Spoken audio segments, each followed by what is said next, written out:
la notion de tourisme médical définit les flux de patients qui vont à l'étranger pour recevoir des soins de santé. Le tourisme médical s'est beaucoup développé ces dernières années pour plusieurs raisons. Tout d'abord, pour des raisons de contexte environnemental. À savoir, avec la baisse des coûts des transports, il est plus facile dorénavant de voyager. Également, certains États ou certains assureurs privés ont aujourd'hui des stratégies qui consistent à favoriser le déplacement de patients pour aller à l'étranger, car ça coûte moins cher.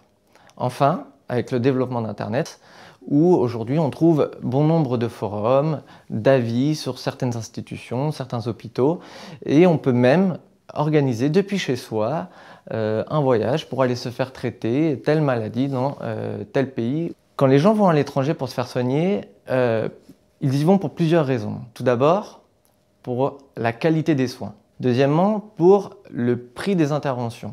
Il y a également le temps d'attente qui joue beaucoup, où certains pays, il faut attendre plusieurs mois pour se faire opérer, par exemple. Et enfin, il y a la disponibilité de certains traitements qui sont dans certains pays non disponibles pour des raisons soit technologiques, soit religieuses. Par exemple, l'interruption volontaire de grossesse. Nous, à France Stratégie, on pense que le marché se situerait autour de 7 millions de personnes par an qui vont à l'étranger spécifiquement pour retrouver des soins de santé. La croissance de ce marché est extrêmement importante et serait de l'ordre de 15 à 20% annuellement.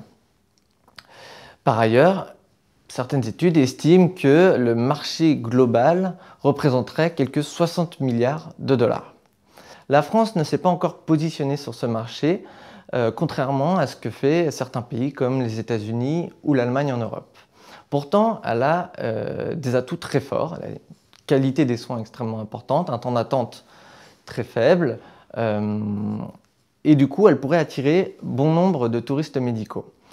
Pour ce faire, il faudrait développer une stratégie selon deux axes. Un premier axe qui consiste à développer l'accueil de patients au sein des hôpitaux, c'est-à-dire leur permettre de fournir des prestations à ces gens qui sont prêts à voyager pour venir recevoir des soins en France. Le deuxième axe qu'il faut développer, c'est la vente de services à l'étranger, tels que la labellisation ou l'accréditation, parce que c'est une manière pour le système de soins français et les hôpitaux de se faire connaître à l'étranger, d'avoir en quelque sorte un pied à l'étranger et ensuite de se faire envoyer des patients étrangers vers la France pour se faire soigner.